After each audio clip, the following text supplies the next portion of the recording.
Thanks, Heath. Appreciate you. Hey, we're going to keep going in our rhythm series this morning where we're looking at different spiritual disciplines. And last time I was up here, I was kind of talking about the idea that spiritual disciplines are better viewed as tools rather than proofs of our faith. So they're actually tools that God has given us. And as we engage with and use those tools, it's the Holy Spirit which produces the fruit of our faith, the proof of our faith in our life. Hey, in a similar vein, I think it's important to understand that spiritual disciplines also have this idea of trying and training. And we kind of know the difference between trying and training, right? Trying is just, you're gonna go out, you're gonna give it one shot, you're just gonna try it out, see if it works. And so the other night, at the swim night, in fact, I went out and I tried the toilet bowl slide. And it was pretty fun. And then it seemed like someone tried to make the kiddie pool their toilet bowl. And so we had to close that thing down twice. Did you guys know that? A lifeguard's coming out with a little goldfish net looking for something in the pool. I think you know what it is. And so just for a second, hey, if that was you and your family, Sam's blamed it on the early childhood. If that was you and your family, would you stand? I'm totally kidding. Don't stand up. Hey, it happens to the best of us. We completely understand. We know what it is to try something. Right? Training is where you're actually strategically engaging in a practice to try and make yourself better at. You're getting used to doing the activity that you're training yourself in. A marathon runner is probably a good example. You know, there aren't many people who can just get up and say, I'm gonna try and run a marathon today. In fact, I don't know people who do that. If you're someone who says in the morning, I'll get up and I'll just run a marathon today. Can I tell you something that should have been told to you a long time ago? You're weird. Like that's not normal. People don't just wake up and run marathons. You actually have to train to do that, okay? And as you train, what you're doing is you're getting your body ready and capable to handle the miles that you're about to engage in at some point. See, people need to train at things. We can't just try to do everything. And I think that's true with the spiritual disciplines. We're willing to try a lot of stuff. And so sometimes what we'll do is we'll go, oh yeah, that spiritual discipline, I'll give it a shot. And we go and we try it one time. And then when it feels wonky and awkward, we go, I'm not doing that ever again. Confession, that is not natural to me. Not going back to that. Even something like fasting. I mean, by definition of what it is, it's not natural to us. But it doesn't mean that we should shy away from it. It's actually a practice that we have to continue to work at, to discipline ourselves to engage in. And as we do so, it might not become easier, but I think we feel the benefits more. We see what it does, and we actually maybe do even enjoy it. See, the spiritual discipline that we're talking about today is one that I think is really wonky. I think it's really hard for us, and I think it's one that we have to train ourselves in. Because today we're talking about Sabbath. And the reason I think this one is difficult is because we have no clue what that is. We have no idea, like the concept of taking a full day to Sabbath rest is completely foreign to our North American minds.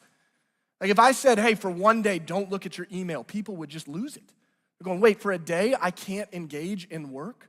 I have to refrain from labor in work? So it doesn't make sense to us.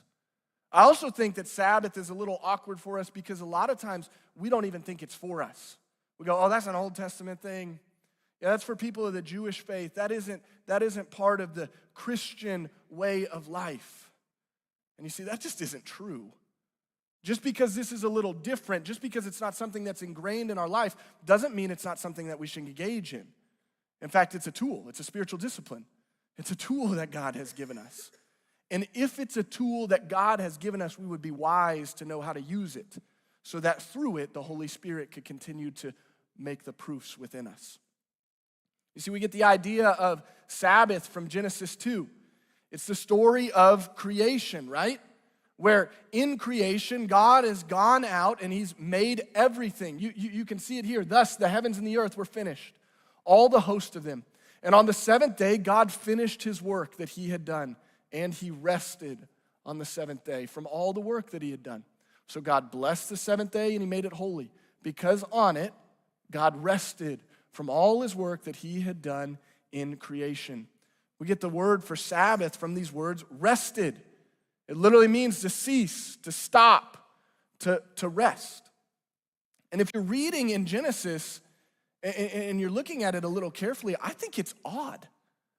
You come across this word that God rested. It's an odd reality that we would have because when we think about it, God doesn't need to rest. He's not like us. He doesn't get winded. He's the type of person who can run a marathon just by waking up in the morning. He doesn't have to train to do so.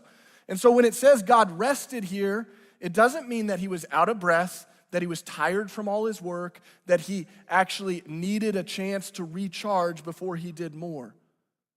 Because that's not who he is. He's the almighty, eternal, all-powerful God.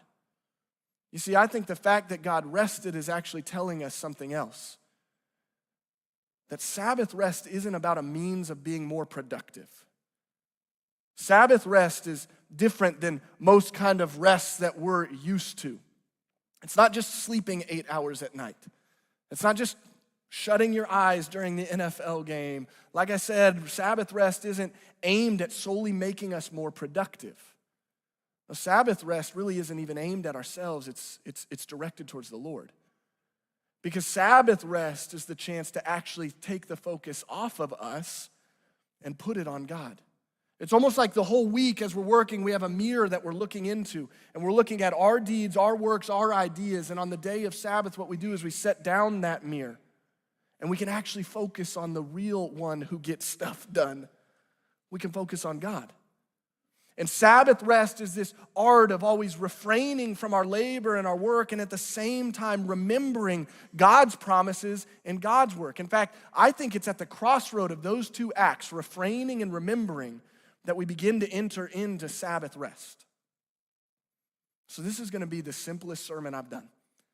We're going to look at the Bible, and we're going to see how Sabbath rest is described with the art of refraining, and then we're going to see how the Bible actually describes Sabbath rest as the practice of remembering.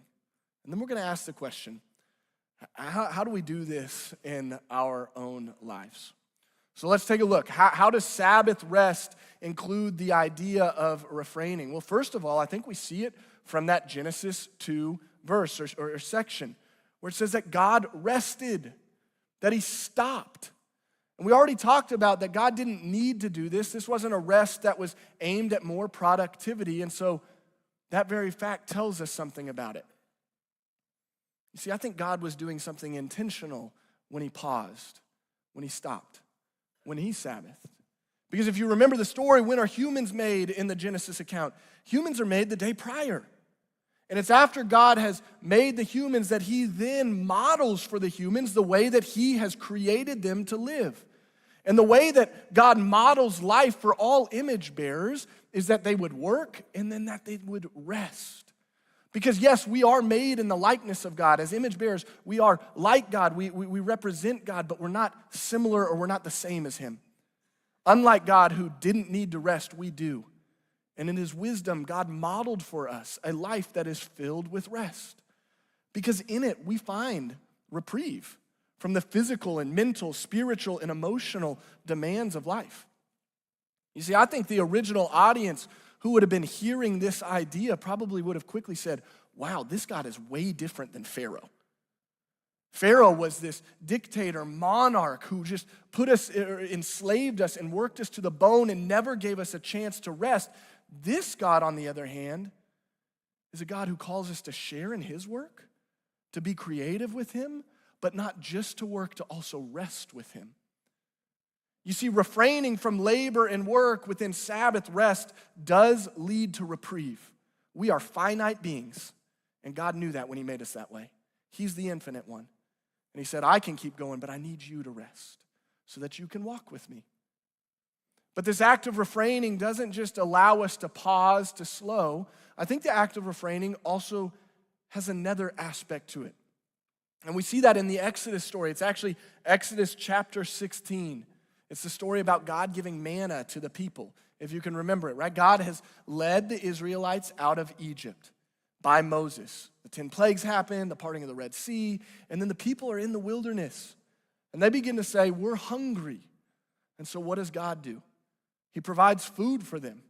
He actually says, I'll give you manna each and every day. And it's in that story that we begin to see something. Because as God provided the manna, it's actually the people of Israel who saw it. And they said to one another, what is this? Because they didn't know what it was. And so Moses comes to them and says, it's the bread that the Lord has given you to eat. This is what the Lord has commanded. Gather of it, each of you, as much as you can eat. And so that's exactly what the people do. They begin to gather it. And some of them gathered more, some of them gathered less. But when they measured it with an omer, whoever had gathered much left nothing over, and whoever had gathered little had no lack. And so let's pause for a second and look at verse 18, because that is really cool. This is a story about God's provision. And whoever gathered a ton, they didn't have extra. Whoever gathered a little, they never lacked anything. This is a story about the fact that God's provision is always sufficient. That what he gives to his people is enough. But some of the people didn't trust that. They were worried, wait, if he's going to give us this bread, what if he doesn't give it to us tomorrow? And so they come up with the idea, well, let's store this stuff. I know that he said he's going to give it to us daily, but let's keep some of it until the next morning. But Moses says, no, you're not going to do that. Look, none of you are going to leave it over till morning, but did they listen? No, because they're like us. And when they left it over to the morning, what happened? It actually bred worms, it says. It stank. It rotted. When the people tried to take the provision that God had given them and take it into their own hands and leave it over to the morning, it would rot. And so we can see where this story is going, right? We're talking about Sabbath. God has commanded them to gather just enough for each and every day. The problem with that is the Sabbath's coming. They're not going to be able to gather. But if they store this manna, it doesn't last. What's going to happen? Well, God actually says to them, look, it's on the 6th day, the day before the Sabbath, that you're allowed to gather twice as much as you need. Because on that day, when you gather twice as much and you leave it over to the morning, it won't rot. And so that's what happened. Moses says, lay it aside till the morning, and it won't stink. And it didn't breed words, and it didn't rot. Because God was providing for their people even as they were refraining, as they obeyed his commands. And so Moses looks to them and says, see, the Lord has given you the Sabbath. Therefore, on the 6th day, he gives you the bread for 2 days. Remain each of you in your place. Let no one go out of his place on the 7th day. So the people rested. They Sabbathed on that 7th day. Did you catch what's said right here in Exodus? Because it sticks out when you see the repetition. That the Lord has given you the Sabbath. That to the people he has given them their bread for 2 days. This is a story all about the provision of God. And for the people in Exodus, receiving the provision of God happens by refraining from their work. It's a story of God giving to his people, but the way that they receive what he gives is by choosing not to gather. This act of refraining from their labor and work, actually going out and getting what they need, that very act was actually a practice. It was a test for them because it made them trust God. Refraining from going out and getting their own food, trusting that God would provide for them, made them look towards God. I actually think it postured them towards the Lord. It was a practice that made them actually put aside what they wanted to do and look to what God was going to do. It made them focus not on themselves, but on the one that they can trust. And you see, when it comes to Sabbath rest and this idea of refraining that is within Sabbath rest, I think refraining from our labor and our work, it does the same thing for us. Number one, just like Genesis, it allows us to slow down. It allows us to pause. It allows us, as we actually take a day to rest, to refuel, to recharge, to recognize that we are not infinite beings capable of continually going, but that we were made just as God intended to work and to rest. And in the same way, when we refrain from our labor and our work on a day of Sabbath, we actually force ourselves to trust God. We actually force ourselves to look to the Lord. Because I think so often what we do is say things like, well, the reason I'm at where I'm at in my career is because of what I've done. What a prideful statement. Maybe you've never said that out loud, but if we really investigate ourselves, oftentimes we think that we're responsible for being where we're at in our career, in our life, with our families, rather than recognizing it's the very God who enables us to be where we are. Refraining from our labor and our work forces us to slow down, stop looking in the mirror and actually look at what God has done and what he's promised to do. You see, I think refraining within Sabbath rest is an act of submission. It's an act of humility that makes us focus on someone other than ourselves, someone much bigger than ourselves. But refraining isn't the only part of Sabbath rest. No, there's another part, and it's remembering. And we see that within the scriptures. It's actually as Moses is on the mountain with God, as he's talking with him, that the Lord says to Moses, hey, I want you to speak to the people of Israel. And I want you to say, above all, you're going to keep my Sabbaths. For this is a sign between me and you throughout your generations, that you may know that I, the Lord, sanctify you. God's talking with Moses on the mountain, and he's telling Moses, you need to go tell the people to keep the Sabbath. But the reason that God says the people of Israel are to keep the Sabbaths is because it's a sign of a promise. For the people of Israel here, practicing the Sabbath each and every week was a means of remembering the promise that God had made them, which was to sanctify them, was to set them apart, to walk with them, to be with them. And so each and every week, the people would engage in the Sabbath, not for legalism, but in an act to remember the promise that God had made to them.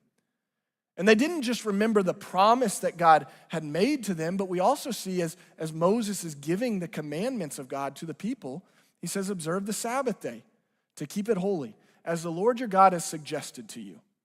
No, as the Lord your God has hoped that you would do. No, as the Lord your God has commanded you. 6 days you shall not labor and you shall not do your work. Or you shall labor and do your work. But the seventh day, it's a Sabbath to the Lord. And then he gives the reason why. Because on the Sabbath day you shall remember that you were a slave in the land of Egypt. And the Lord your God brought you out from there with a mighty hand and an outstretched arm.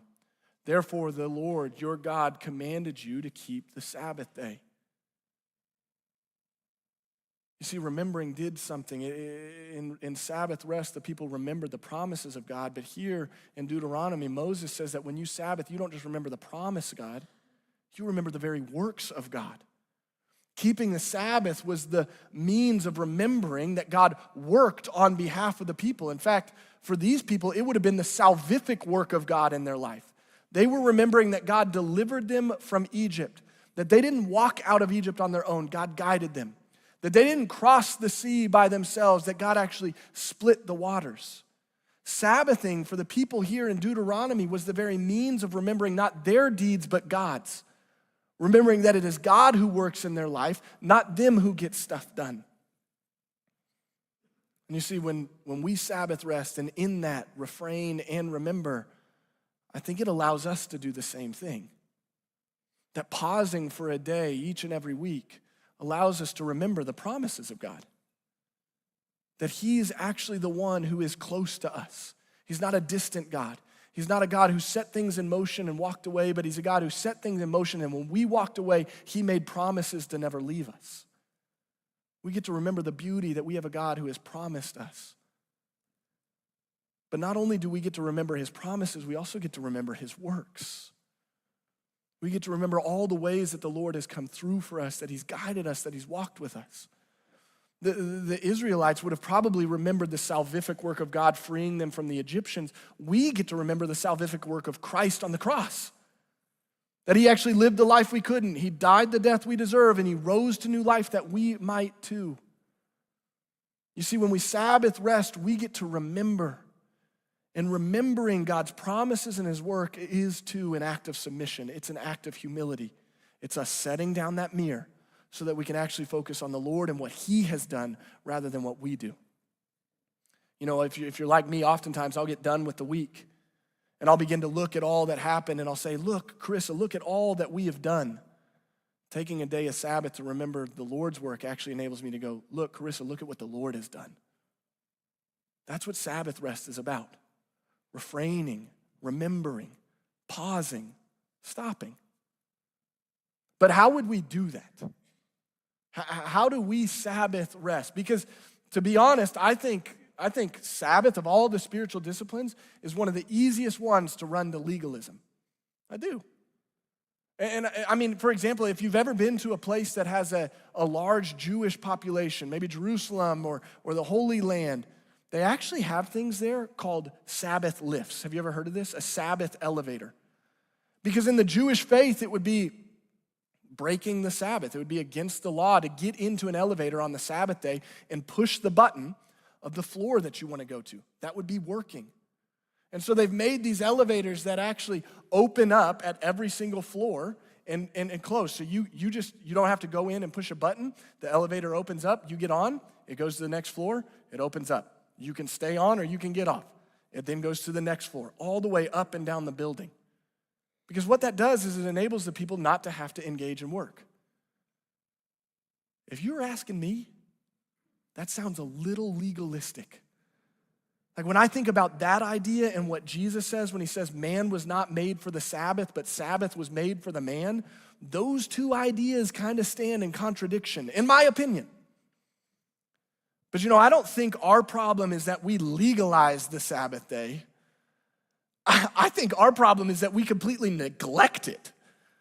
We don't take the command to keep the Sabbath holy and try and do our very best to honor that. We actually hear the command and go, no, not for me. And we completely walk away saying, I don't need that. I don't do that. That's not for me. God's grace is actually sufficient, so I don't have to do that. When in reality, it's not a plea for God's grace. It's actually an abuse of God's grace. We're looking at it going, nope, I don't need it. You see, I actually think that's pride. Because what we do when we neglect the Sabbath is we say we're capable of going at the speed that we think we're capable of going at. That I can do whatever I want. It's not God who made me with intention, it's me who decides what I'm going to do. And we say it's not about what God has done in my life, it's about what I get done in my life. Neglecting the Sabbath is an act of pride that I am guilty of, that I'm convicted by. You see, I had a buddy in college, he was a senior when I was a freshman. And throughout that year, he mentored me. And I remember as he was talking one time, that he said, yeah, Saturday is my Sabbath. And so I began to ask him, what does that look like for you? He was a really bright student, unbelievably smart, and really driven in his schoolwork.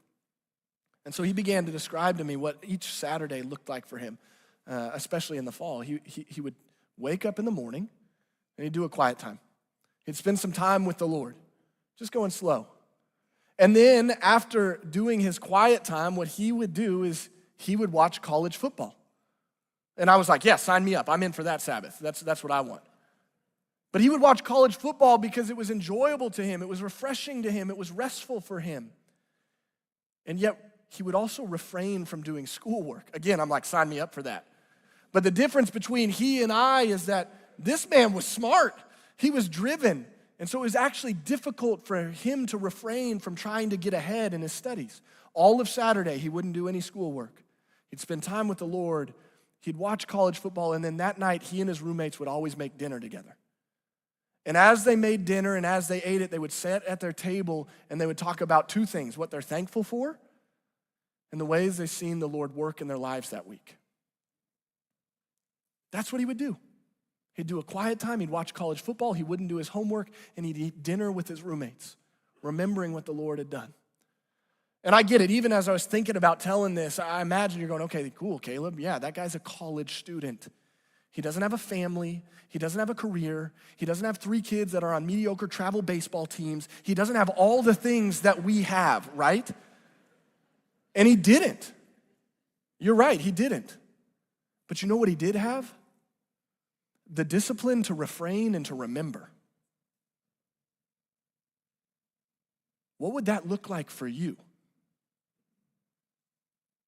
To find a day each week where you refrain from your labor and work so that you can remember God's labor and his work.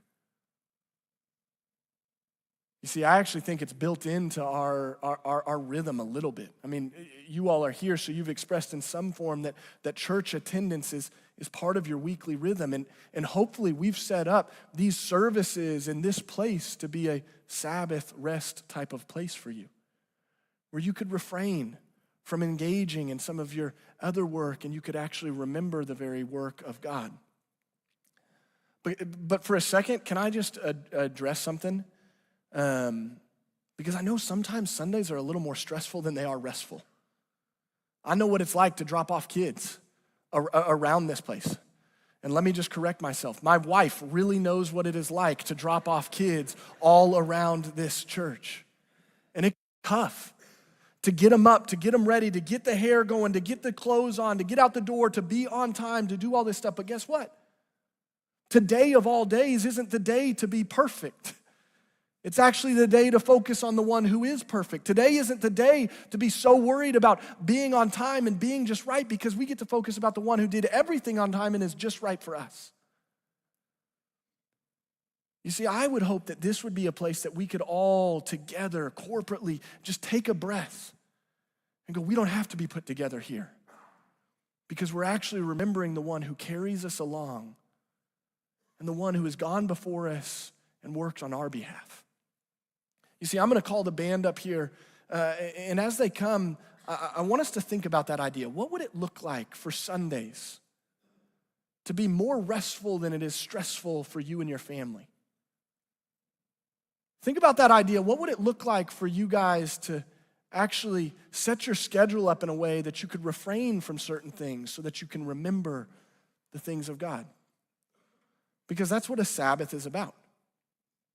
And I actually think one of the practices that we do on Sunday mornings that is part of this Sabbath rest is we sing. And Psalm 92 actually says that it is good to give thanks to the Lord, to sing praise to your name, O Most High. We don't just sing because we think it's fun. We sing because it's good. It's part of our rhythm of Sabbathing. And while we sing, what we actually do is we refrain from our own life for a bit and we remember God's. And if you've never done that, I'm going to tell you, it's powerful. It's life-giving to actually focus on someone else rather than yourself and to focus on Christ. And so that's what we're going to do, is we're actually going to sing. But before you begin to pack up on the day of Sabbath rest, we're talking about that, let's just go a little slower. Don't run out of here. Because we're going to sing a song, but then after that, I'm going to come back out. And I want us to run through a practice. I want us to try something. But what I'd ask is that as we get ready to sing this song, that you take a moment and that you'd actually ask the Lord to help you with the distractions of this life, whether it be work, mowing the yard, whatever it is you need to get done. Could we take a second and could we refrain from going there, and could we remember what the Lord has gotten done? And could we admit that it is God who is our daily bread? It's He who sustains us. It's He who is the one who enables us to walk through this life. Not our own gifts, not our own talents, but the very one who has made us. You see, we serve a God who's a little different than the way this world works. We serve a God who wants us to work, but He wants us to rest, and it's in Him we find that rest.